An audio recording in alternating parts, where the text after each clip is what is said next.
Welcome to SMK Negeri 1 Karangdadap.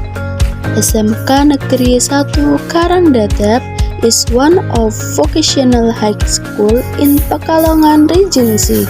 SMK Negeri 1 Karangdadap is located on Jalan Raya Ketung Kebo Number 6, Pejaten.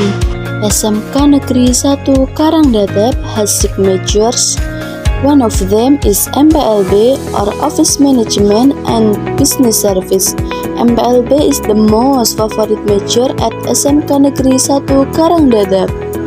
In this case, it is not easy to enter these majors.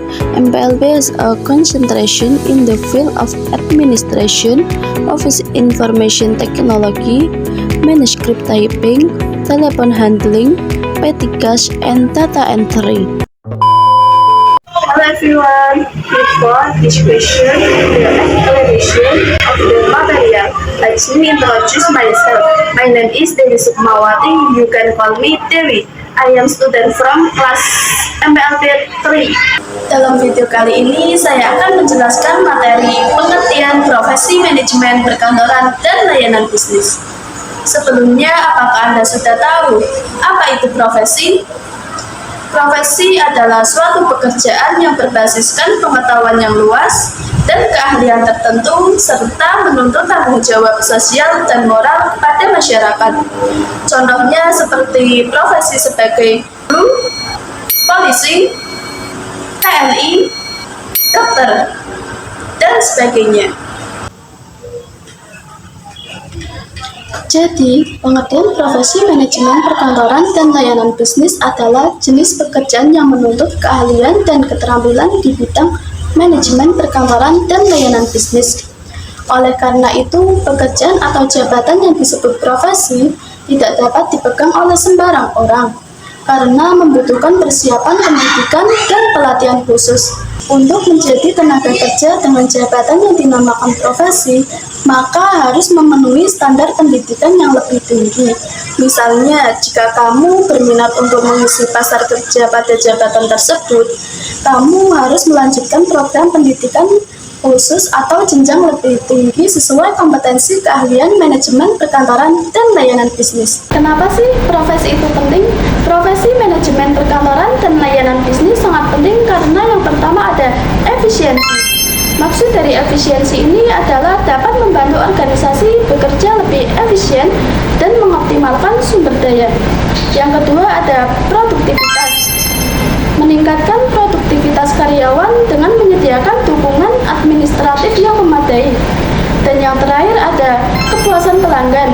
Memastikan pelanggan mendapatkan layanan yang baik dan responsif. Jadi, yang termasuk profesi manajemen perkantoran dan layanan bisnis yaitu yang pertama ada asisten manajemen atau sekretaris. Jenis profesi ini dituntut memiliki pendidikan khusus sekretaris dan dapat bekerja di bidang bisnis, pemerintah, rumah sakit, sekolah, dan lain sebagainya. Tugas pokoknya adalah mengelola fungsi kantor. Yang kedua yaitu sekretaris hukum. Tergolong profesi sekretaris yang memiliki pendidikan di bidangnya. Misalnya dapat bekerja di firma hukum, divisi hukum perusahaan, firma pajak, dan lain sebagainya. Tugas pokoknya adalah membantu tugas-tugas administratif dan terkait dengan kantor untuk mendukung pengacara. Yang ketiga yaitu perwakilan layanan pelanggan. Fungsi dari profesi ini adalah sebagai penghubung antara organisasi dan pelanggannya. Profesi ini juga dapat bekerja di berbagai industri dan perusahaan seperti toko retail, bank, perusahaan asuransi, dan lain sebagainya. Tugas pokoknya adalah memberikan pelayanan informasi dan memberikan solusi untuk masalah yang mungkin dialami oleh pelanggan. Selanjutnya yang keempat yaitu staf ahli logistik. Profesi ini memiliki pendidikan khusus seperti manajemen, logistik, dan perpustakaan. Tugas pokoknya adalah mengelola sistem penyimpanan barang atau dokumen dan distribusi barang atau dokumen. Yang kelima yaitu staf ahli atau manajer sumber daya manusia. Jenis pendidikan banyak mengisi profesi ini adalah sarjana bidang hukum atau psikologi perusahaan. Hal ini disebabkan oleh tugas pokoknya terkait dengan personalia kantor dan organisasi. Yang keenam yaitu analis manajemen. Profesi ini biasanya sering dikenal dengan konsultan perusahaan dan dapat bekerja di keuangan data analis, dan project manager. Tugas pokoknya adalah memberikan jasa analisa terhadap manajer perusahaan dalam upaya meningkatkan efisiensi dan fungsi manajemen. Yang selanjutnya ada staf ahli riset operasi. Profesi ini sering dikenal dengan admin, yang tugasnya menggunakan teknologi untuk menganalisis masalah yang dihadapi oleh organisasi dan menghasilkan solusi untuk memecahkan masalah.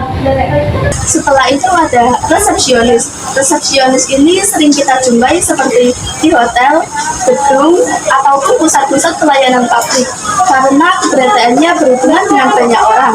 Resepsionis ini identik dengan tampilan yang rapi. Tugas pokoknya adalah menyambut tamu atau pengunjung, memberikan kesan baik, dan selalu tersenyum dan ramah terhadap pengunjung. Kemudian juga ada proofreader.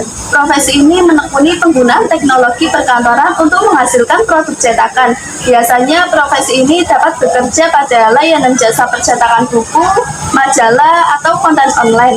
Tugas pokoknya adalah memeriksa kembali tulisan untuk menemukan dan memperbaiki kesalahan penulisan, tata bahasa, tanda baca, dan format.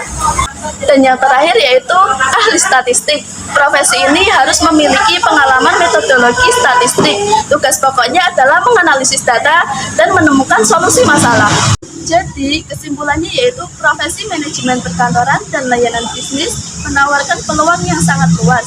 Kamu bisa menjadi ujung tombak dalam inovasi, meningkatkan efisiensi, dan memberikan pelayanan terbaik kepada pelanggan. Jangan ragu untuk mengejar mimpi kalian di bidang manajemen perkantoran dan layanan bisnis. Nah, gimana nih? Udah pada ngerti kan?